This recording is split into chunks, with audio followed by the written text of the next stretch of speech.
البدع والأهواء، أهل البدع العقائدية وأهل البدع السياسية. نقول بيننا وبينكم السلف، بيننا وبينكم الكتب، كان فيقول البدع بيننا وبينكم. Bismillahirrahmanirrahim.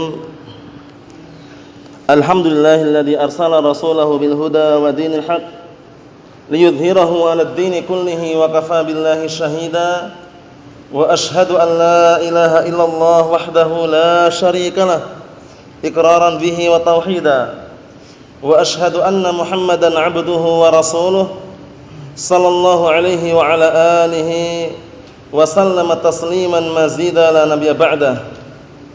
Ikhwani fid din, azzani wa azakumullah. Sebelum kita lanjutkan bacaan kita terhadap kitab At-Tafsir Al-Muyassar, kemarin tadi sudah kami tuliskan sebuah faedah, yaitu perkataan dari barakallahu fikum salah seorang imam mengenai peringatan bahwasannya menyelisih as-sunnah adalah perkara yang sangat berbahaya. Yaitu menyelisih as-sunnah itu berarti dia menjauhkan dirinya dari surga Allah Subhanahu wa taala. Tafadhal yang sudah hafal tadi. Antum sudah hafal? Tafadhal. Qala al-Imam Ibnu Jauzi rahimahullah ta'ala wanana iyakum wa mukhalafat as-sunnah fa inna dzalika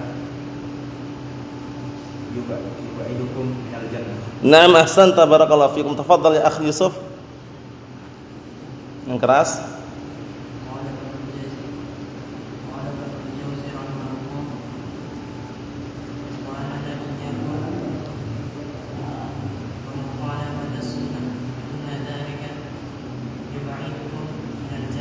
Na'am, barakallahu fikum. Tafadhal antum.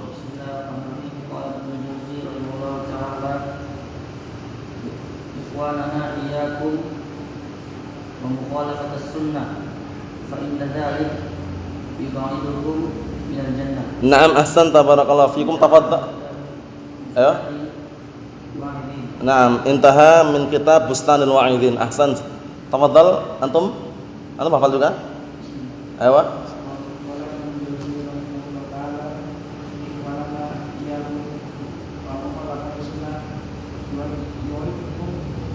Apa? Pelan-pelan? Ulangi dulu, ulangi. Pelan-pelan ya, santai aja.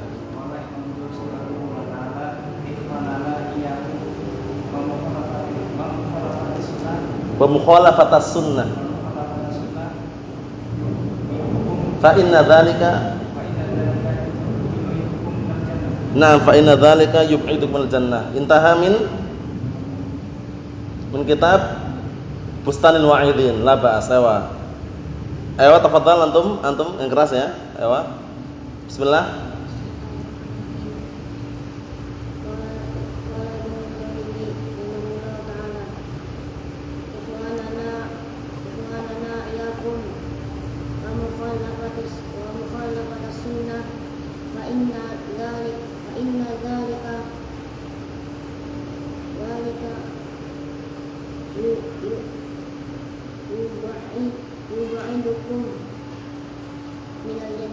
Na'am, barakallahu fikum. Tafadhal Abdul Fattah. Qala Ibnu Jauzi rahimahullah ta'ala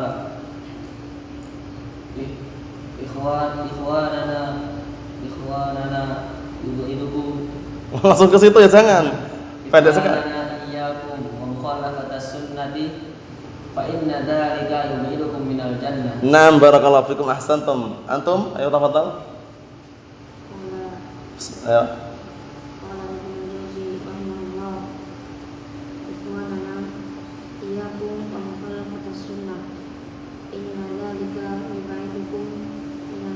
Na'am, barakallahu fikum. Tafadhal, antum mau nyoba apa Novan?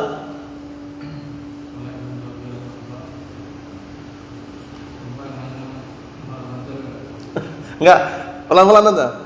Qala al-Imam Ibnu Jauzi rahimahullah, ya.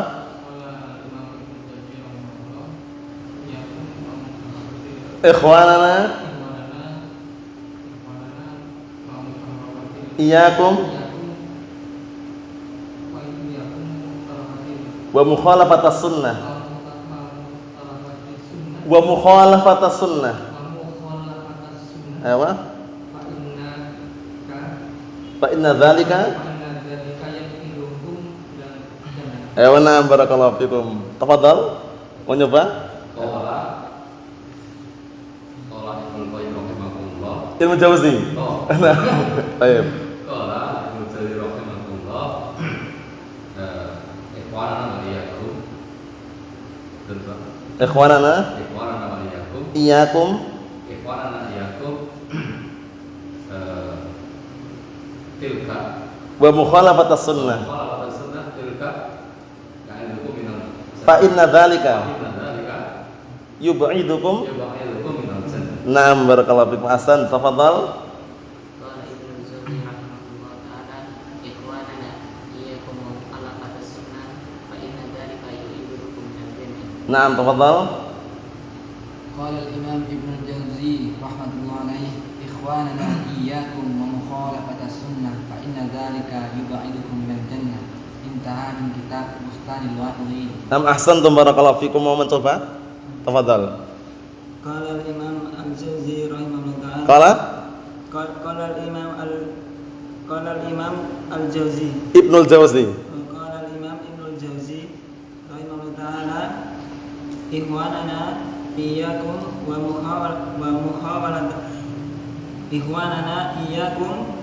mukhalafatas sunnati fa inna dzalika yub'idukum minal jannah. Naam barakallahu fikum. Ahsantum barakallahu fikum. Itu artinya bagus sekali ya.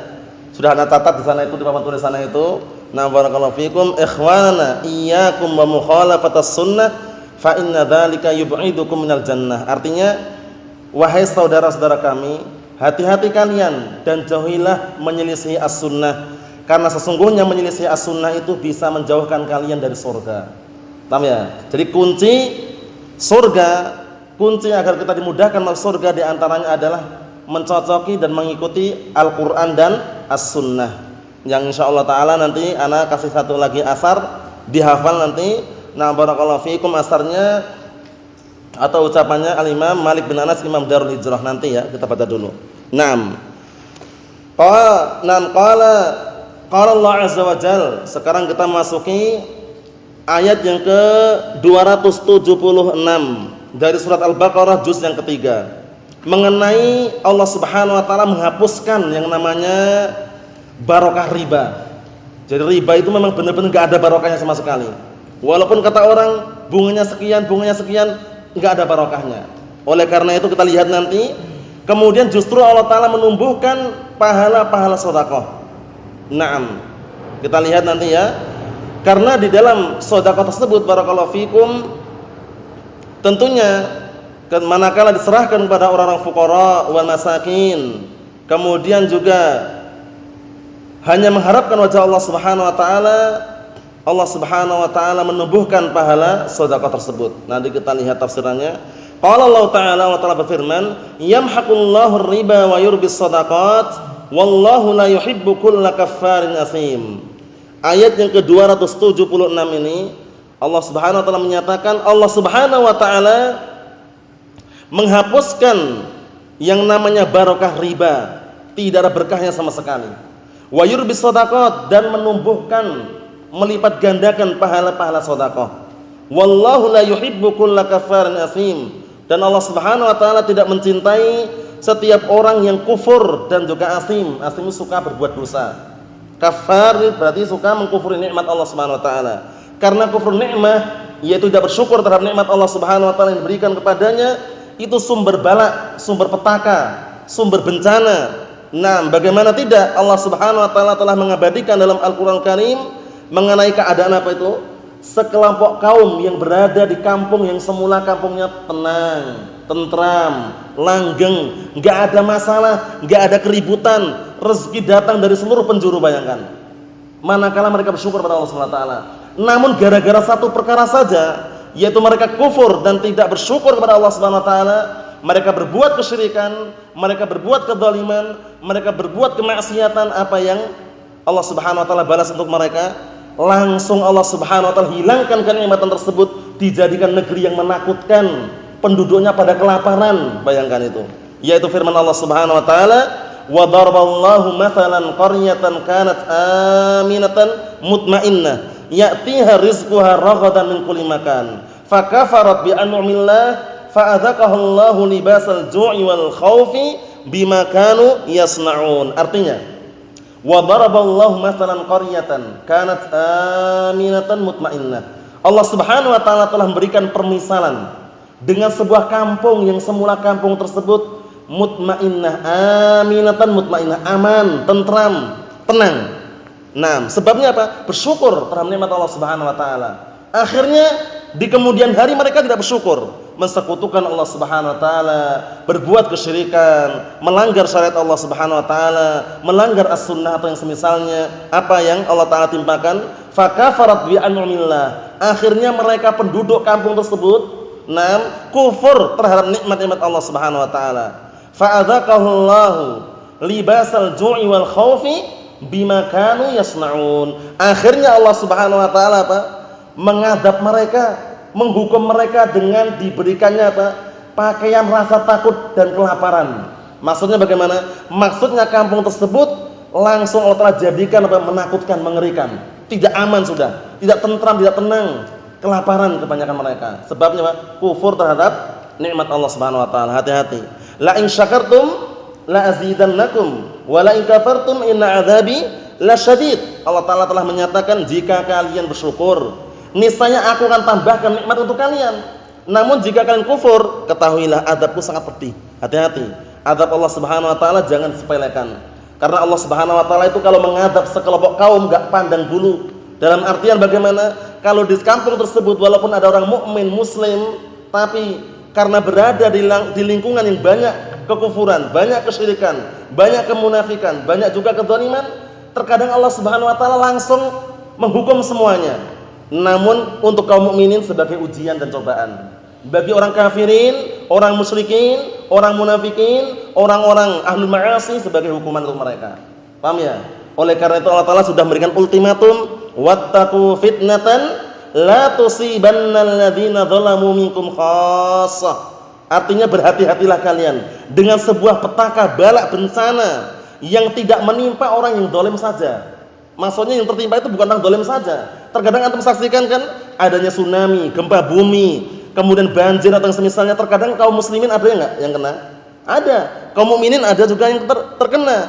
Tapi bagi kaum mukminin muslimin sebagai ujian dan cobaan. Paham ya? Namun bagi orang kufar wal munafikin wal musyrikin wal zalimin wa ahlul ma'asi sebagai hukuman untuk mereka agar kembali kepada Allah Subhanahu wa taala. Jadi kenikmatan yang Allah taala berikan kepada sekelompok kaum atau pada manusia itu sebenarnya hilangnya sebabnya karena manusia itu sendiri. Naam, sebagaimana hal ini Allah taala firmankan dalam Al-Qur'an Karim apa? Dzalika bi annallaha lam yakum ghairan ni'matan an'amaha 'ala qaumin hatta yughayyiru ma bi anfusihim. Yang demikian itu tidaklah Allah Subhanahu wa taala mengubah kenikmatan yang sudah diberikan kepada sekelompok kaum, melainkan mereka sendiri yang mengubah gitu loh. Jadi mereka sendiri yang membuat kezaliman, akhirnya Allah telah cabut. Paham ya? Karena kerusakan yang antum saksikan, yang kita saksikan bersama barakallahu fikum, adanya bencana alam, gempa bumi, tsunami, apalagi banjir atau yang semisalnya, apalagi banyak sekali. Paham ya? Itu semuanya sebabnya apa? Siapa yang menyebabkan? Ulah tangan manusia itu sendiri. Sebagaimana firman Allah Subhanahu wa taala, "Na'am, dhaharal fasadu fil barri wal bahri bima kasabat aydin nas." Terus? "Na'am, liyudhiqahum ba'dalladzi 'amilu la'allahum yarji'un." Artinya apa? Munculnya kerusakan di daratan dan di lautan sebabnya apa? Ulah tangan-tangan manusia itu sendiri, berbuat kesyirikan, berbuat kemaksiatan, berbuat kekufuran. Yang jelas kita harus berupaya semaksimal mungkin untuk kita berhati-hati barakallahu fikum. Tujuannya apa sih Allah taala membikin adanya bencana-bencana tersebut? Agar mereka itu merasakan sebagian apa yang mereka perbuat. Jadi dikasih ujian cobaan itu, ngerasakan gitu loh. Nah, setelah merasakan apa? La'allahum yarji'un. Semoga mereka mau kembali. Setelah dikasih bencana alam seperti itu, semoga mereka yang masih hidup tuh mau kembali kepada jalan yang benar. Karena kesyirikan di zaman sekarang ini berbeda dengan kesyirikan di zaman dahulu. Sebagaimana ditegaskan oleh Al-Imam Al-Mujaddid Asy-Syaikh Muhammad bin Abdul Wahhab An-Najdi At-Tamimi rahimahullah dalam kitab apa? Al-Qawaidul Arba' itu diantaranya. Orang-orang musyrikin zaman dahulu, nah mereka berbuat kesyirikan ketika apa? Ketika dalam keadaan senang, dalam keadaan tenang, berbuat kesyirikan. Namun ketika dalam keadaan genting, dalam keadaan bahaya, dalam keadaan susah, mereka benar-benar ikhlas, mengikhlaskan agamanya murni untuk Allah SWT, mengharapkan agar dihilangkan kegentingan tersebut. Namun orang musyrikin zaman sekarang bagaimana? Lebih parah. Ketika senang ke kuburan, ketika sedih pun ke kuburan. Yang diminta pun nggak tahu siapa di dalam kuburan tersebut. Terkadang orang nggak tahu, diagung-agungkan Mbah Fulan, Mbah Fulan, Mbah Fulan. Setelah teliti ternyata cuma kuburan apa? Kuda. Paham ya? Soalnya ada kejadian, ada kisah ya dalam sebuah kitab, wallahu alam ana terlupakan sumbernya.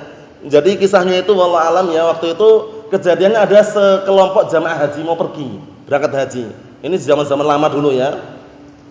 Mereka ketika haji itu membawa salah satu kudanya. Nah, di tengah perjalanan kudanya mati. Belum sampai ke Mekah ya ini ya. Akhirnya sama jamaah haji tadi dikubur di situ. Dikubur. Kan meninggi itu kuburannya ya. Akhirnya barakallahu fikum mereka langsung berangkat jalan kaki sampai di tempat haji sana. Nah, ada kloter yang berikutnya lewat. Nah, dihias-hias oleh setan. Ini kuburan ini yang ada di sini kuburan para wali katanya. Akhirnya orang berkeliling ke situ meminta, kemudian intinya meminta di kuburan tersebut. Padahal kuburan apa tadi? Kuda. Akhirnya setelah itu orang yang jemaah haji ini pulang. Setelah pulang ngelihat kejadian seperti itu, kalian tuh gila atau bagaimana? Gila gimana, ini kuburan para wali katanya. Akhirnya orang-orang tadi mengatakan, wallahi demi Allah, ini bukan kuburan para wali, ini kuburan kudaku yang meninggal waktu itu. Yang mati waktu itu kubur di sini. Bayangkan itu. Jadi setan terkadang menghias-hias seperti itu. Banyak orang-orang yang tertipu ya, minta kekayaan datang ke kuburan. Atau enggak gitu datang ke mana gitu, Mbah Fulan atau Mbah Alan itu ke situ minta kekayaan. Allahumma musta'an. Hati-hati ya. Nah, itu semuanya sumber petaka. Jadi kesyirikan itu memang berbahaya sekali. Barakallahu fikum. Kembali ke inti pembahasan kita, bahwasanya Allah Subhanahu wa taala menghapuskan yang namanya barakah riba dan menumbuhkan barakallahu fikum pahala sedekah-sedekah. Kemudian Allah Subhanahu wa taala tidak mencintai orang-orang yang senantiasa kufur terhadap nikmat Allah Subhanahu wa taala dan orang-orang yang senantiasa berbuat dosa. Qala al-mufassirun asbahumullah, kita lihat ahli tafsir apa yang mereka ucapkan. Yudhibullahu riba kullah. Allah taala menghilangkan semua riba seluruhnya. Au yahrimu sahibuhu barakata malihi, atau pemilik riba tersebut diharamkan barokah hartanya. Jadi hartanya enggak barokah. Jadi upayakan kita semuanya mensucikan harta kita dari harta riba. Barakallahu fikum. Ustaz, kalau kita nyimpan tapi enggak ambil ribanya bagaimana? Jangan, bahaya. Antum nyimpan di tempat itu berarti antum membantu melestarikan tempat untuk ritual ribawiyah tersebut. Walaupun antum enggak ambil bunganya. Nah, barakallahu fikum. Kalau darurat bagaimana Ustaz? Kalau darurat tafadhal, tapi daruratnya dilihat setelah adanya apa? Solusi-solusi yang lain yang tidak bisa ditempuh lagi. Nah, barakallahu fikum, seperti itu. Karena disebutkan para ulama, orang-orang belakangan saat ini kebanyakan mereka menggunakan lafaz darurat untuk membolehkan apa yang mereka inginkan. Jadi hati-hati ya. Nah, jadi upayakan semaksimal mungkin kalau kita sudah tahu tempat itu adalah tempat ritual ribawiyah, menjauh sudah. Itu jalan yang paling selamat. Nah, karena kalau kita sudah mendekat di situ, melakukan transaksi, ngelihat transaksi ribawiyah, apalagi mencatatnya, kena laknat. La'anallahu akilar riba wa mukilah wa katibah wa syahidaih. Allah Subhanahu wa taala melaknat pemakan harta riba. Kemudian melaknat orang yang memberi makan dari harta riba. Kemudian melaknat pencatatnya, sekretarisnya, katibah. Yang mencatat kena laknat juga. Wa syahidaih, dan yang menyaksikan transaksi tersebut. Ngeri sekali. Sudah kita jelaskan ya, ancaman kalau laknat munculnya dari Allah Subhanahu wa taala. Laknat itu kalau munculnya dari Allah Subhanahu wa taala artinya apa? Artinya apa? Karena laknat ada dua makna ya. Al-la'natu minallah wal la'nah barakallahu fikum minal ins. Paham ya? Maksudnya itu laknat yang sumbernya dari Allah Subhanahu wa taala dan laknat yang sumbernya dari manusia. Itu lain maknanya. Kalau laknat yang sumbernya dari Allah Subhanahu wa taala apa maknanya?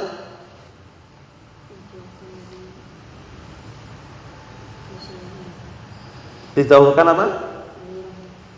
Nah, dijauhkan, diusir dari rahmat Allah Subhanahu wa taala. Kalau bahasa Arabnya at-tardu wal ibti'adu min rahmatillah. Itu makna laknat kalau muncul dari Allah Subhanahu wa taala. Seperti laknatullah al-kadzibin, ya kan? Allah taala melaknat orang-orang pendusta. Maksudnya apa maksudnya? Maksudnya Allah taala menjauhkan dan mengusir dari rahmatnya. Itu kalau laknat dari Allah Subhanahu wa taala ya. Tapi kalau si fulan melaknat si fulan melaknat si alan misalkan, itu maknanya as-sabbu wasyatam. Hanya cuma cacian dan makian saja. Karena manusia tidak bisa menjauhkan, tidak bisa pula mengusir dari rahmat Allah Subhanahu wa taala. Dibedakan ya. Jadi kalau antum melihat hadis atau lihat dalil yang lafadznya laknat kok munculnya dari Allah taala atau dari rasulnya, itu maknanya sama. Kalau dari rasulnya mendoakan. Nah, la'ana Rasulullah al-wasilah wal mustawsilah, al-washimah wal mustawshimah. Artinya apa? Rasulullah melaknat yang menyambung rambut dan yang disambung, kena dua-duanya. Yang mentato dan yang ditato, dua-duanya kena laknat. Paham ya? Nah, laknat di sini doanya apa? Rasulullah mendoakan agar Allah taala itu menjauhkan dan mengusir dari rahmat Allah Subhanahu wa taala. Paham ya? Nah, ini hadisnya sahih. Paham ya? Hadisnya sahih. Dalam artian apa? Barakallahu fikum. Laknat itu kalau munculnya dari Allah taala, at-tardu wal ibti'adu min rahmatillah. Kemudian kalau laknat munculnya dari Rasulullah, mendoakan dengan doa yang tadi itu. Mendoakan semoga Allah taala menjauhkan dan mengusir rahmat Allah taala. Nah, kalau laknat yang muncul sesama manusia, si fulan melaknat si fulan, si fulan melaknat alan misalkan. Maknanya apa tadi? As-sabbu wasyatam. Hanya cuma cacian dan makian saja. Nah, apa maksudnya ya? Ya barakallahu fikum. Jadi seperti itu barakallahu fikum hafizakumullah, kita harus berhati-hati dari perkara riba ini, jangan sembarangan. Nah, terus bagaimana solusinya kalau kita sudah terlanjur nyimpan? Uang ribanya banyak sekali. Para ulama menyebutkan bahwasanya kalau terpaksa dan harus mengambil uang ribanya, jangan digunakan kita. Namanya takhallus. Takhallus itu untuk berlepas diri dari uang riba tersebut. Diserahkan ke maslahul amah. Maslahul amah itu kepentingan umum, jalan raya, jembatan, WC umum. Kalau masjid bagaimana? Kalau masjid walaupun untuk umum, tapi upayakan mencari yang halal dan baik. Jadi bukan untuk masjid.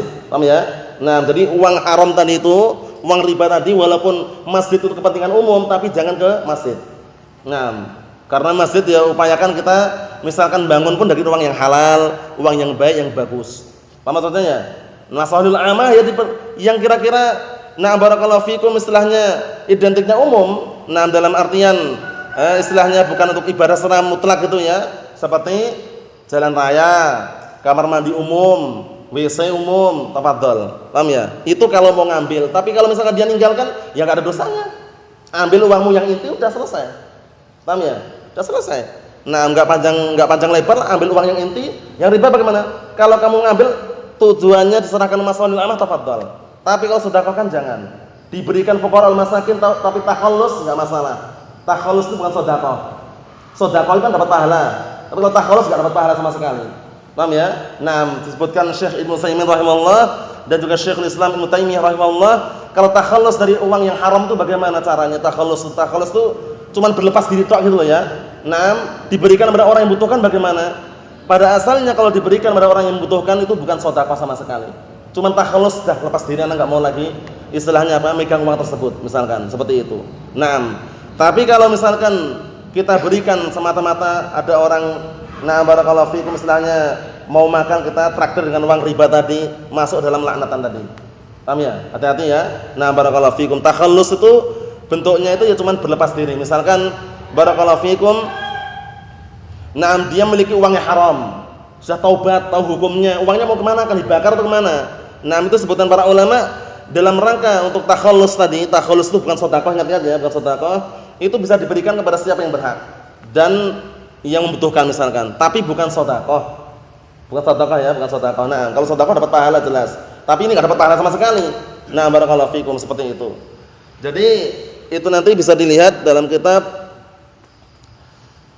Iqtidah Shiratal Mustaqim, juga ada pembahasan secara globalnya di sana barakallahu fikum, atau di kitab-kitab yang lain mengenai membahas masalah kaifiyatut takhallus an malir riba. Bagaimana tata cara takhallus berlepas diri dari harta riba. Tapi kalau misalkan kita sudah tobat tahu hukumnya kemudian kita ninggalkan ambil uang inti kita, ya udah selesai. Maksudnya kalau ngambil mau dikemanakan itu maksudnya tadi ya. Nah, barakallahu fikum seperti itu. Allahul musta'an. Kita lihat sini tafsirannya. Wa yunammis shadaqati wa yuksiruha, dan Allah taala justru menumbuhkan sedekah dan memperbanyak pahalanya. Wa yudha'iful ajra lil mutasaddiqin, dan Allah taala melipat gandakan pahala orang-orang yang bersedekah. Wa yubarik lahum fi amwalihim, dan Allah taala memberikan berkah kepada mereka harta-harta mereka, diberkahi hartanya. Wallahu la yuhibbu kulla musirrin ala kufrihi, dan Allah taala zat yang tidak mencintai setiap orang yang terus-menerus di atas kekufurannya. Kekufurannya itu umum ya, kufur terhadap nikmat atau kufur terhadap agama Islam yang sudah diberikan padanya. Kalau kufur terhadap nikmat itu berarti global. Muslim pun bisa kufur itu loh, kufur terhadap nikmat tersebut. Tapi kufur terhadap agama Islam murtad di antaranya. Nah, Allah musta'an. Wa mustahillan aklar riba, dan Allah taala tidak mencintai orang yang menghalalkan memakan harta riba. Nah, barakallahu fikum. Apakah harta riba ini, apakah riba itu cuma harta saja atau bisa benda? Bisa benda enggak Pak kira-kira Pak? Riba itu harta atau bentuknya uang atau ada bentuk yang lain gitu loh? Bisa bentuk yang lain. Paham ya? Kan ada 6 jenis yang ada riba di dalamnya itu. Paham ya? 6 apa? Berapa ini?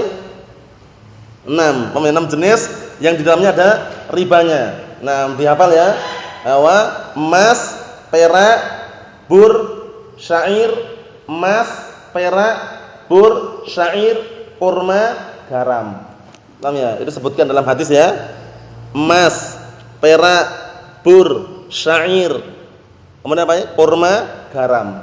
6 itu mengalami riba. Di dalam masalah transaksi harus sawaan bisawain, yad dan biyadin. Sama-sama. 1 gram emas murni 24 karat ditukar dengan 2 gram yang di bawah karatnya, enggak boleh. Lah kok enggak boleh bagaimana? Jual dulu yang 2 gram untuk beli 1 gram yang 24 karat. Caranya gitu. Sebagaimana kisahnya dalam masalah hadis itu. Nah, barakallahu fikum, ada suatu ketika kurma yang jenis bagus 1 sa'. Nah, mau ditukar dengan 2 sa' kurma yang jelek. Kata Rasulullah, janganlah. Nah, ainur riba, ini jelas-jelas riba ini kata Rasulullah. Karena kurma masuk kan? Nah, kemudian Rasulullah memberikan solusi. Bagaimana solusinya? Rasulullah mengatakan jual yang 2 sa' tadi itu. Nah, setelah sempurna, setelah itu dipakai untuk membeli yang 1 sa'. Paham caranya? Nah, barakallahu fikum. Rupiah dengan rupiah ada ribanya enggak kira-kira? Kalau lebih, na'am, 100.000 rupiah dibeli 105.000. Karena yang 100-nya bagus, bersih, barusan keluar dibuang gitu ya. Mengkilat itu ya, dibeli dengan 105.000 misalkan. Riba. Kecuali kalau beda mata uang lain lagi. Dolar, 100 dolar ditukar dengan 100.000 mau? Enggak mungkin ya? Enggak mungkin. Walaupun sama-sama 100-nya tapi beda nilainya. Harus sesuaikan. 100 dolar mungkin diperkirakan berapa juta Pak? 1 juta lebih ya? 1,5 juta lah. Nah, harus sama seperti itu. Dalam artian senilai karena beda mata uang. Apa maksudnya ya? Nah, barakallahu fikum. Jadi 6 perkara yang mengalami riba tadi apa saja? Sudah tercatat belum? Belum kan? Sudah tercatat belum? 6 tadi. Ketinggalan? Ayo, sudah antum? Sudah? Ayo sebutkan. Emas, perak, bur, syair, kurma, garam. Nanti yang 2 ini dikasih tahu nanti ya. Ayo, na'am barakallahu fikum. Yang jelas, na'am barakallahu fikum, kita hati-hati. Jadi riba itu bukan hanya uang saja. Jangan bayangkan riba itu kalau riba uang tok itu enggak. Terkadang benda pun juga mengalami riba tadi itu. Karena zaman dahulu mata uang kan dinar. Dinar sama dirham. Dinar dari emas, dirham dari perak itu. Na'am barakallahu fikum. Kita lihat sini. Mutamadin fil ismi wal haram wa ma'asi Allah. Yang Allah Ta'ala juga tidak mencintai orang-orang yang senantiasa terus-menerus di dalam dosa dan juga di dalam perkara yang haram, dan juga orang yang terus-menerus di atas maksiat kepada Allah Subhanahu wa taala. Itu ayat yang ke-276 menjelaskan mengenai bahwasanya riba tidak diberkahi Allah Subhanahu wa taala. Oleh karena itu hendaknya kita berhati-hati barakallahu fikum pinjam meminjam uang ribawiyah barakallahu fikum, karena sudah kami jelaskan dan juga dijelaskan al-mufassirun pada ayat yang sebelumnya dan nanti ayat setelahnya masalah riba juga. Nah, barakallahu fikum termasuk bentuk riba meminjamkan uang ke orang lain kemudian meminta agar mengembalikannya lebih dari yang dipinjamkan. Dan prakteknya seperti itu enggak? Prakteknya seperti itu enggak? Meminjamkan uang kepada orang lain kemudian kalau mengembalikan lebih dari uang yang dipinjamkan tadi. Itu prakteknya seperti itu. Walaupun bank syariah. Walaupun bank syariah. Na'am, Allahul musta'an. Yang jelas itu perlu berhati-hati barakallahu fikum, karena sebagaimana para ulama menyebutkan dan juga menjelaskan mengenai riba itu, walaupun lafadznya menguntungkan, bunga berapa persen, sebenarnya bukan menguntungkan tapi mencekik. Bukan menguntungkan tapi mencekik dan juga membuat orang itu susah. Hutang 10 juta kembalikan berapa? 10,5. Itu pun kalau waktu temponya pas. Kalau lebih dari temponya, denda. Paham ya? Seharusnya bagaimana seharusnya? Tafadhol kalau ada. Nah, enggak ngelarang kalau ada benar seperti itu, tafadhol. Ustaz, ana minjam di bank boleh enggak Ustaz? Tafadhol kalau cara seperti tadi itu, 10 juta kembalikan 10 juta. Kalau ada ya misalkan ya, kalau ada ya tafadhol silakan, enggak ada larangan. Nah, barakallahu fikum, karena uang denda itu masuk dalam kategori barakallahu fikum tidak diperkenankan di situ. Paham ya? Jual beli motor atau kredit misalkan ya. Jual beli kredit boleh, nakdan boleh, taksid boleh. Tapi ketika kredit, misalkan kalau kontan 10 juta, kreditnya 12 juta. 12 juta enggak usah diubah-ubah lagi sudah. Mau kapan mau dibayar, kesepakatannya misalnya setahun terlambat tetap 12 juta. Wah, setahun belum bayar kan, masih kurang kan, naikkan lagi 2 juta, 12 juta setengah, masuk dalam riba sudah. Walaupun namanya denda, hati-hati ya itu ya. Jadi perlu diperhatikan jual beli taksid. Taksid itu maksudnya itu kredit itu enggak masalah selama tidak ada unsur embel-embel tadi loh. Tahu embel-embel enggak? Embel-embel tambahan tadi itu. Paham ya? Yang jelas perlu diperhatikan barakallahu fikum. Nasallaha as-salamata wal afiyah. Allahul musta'an. Subhanakallahumma wa bihamdika asyhadu an la ilaha illa anta astaghfiruka wa atubu ilaik. Walhamdulillahirabbil alamin.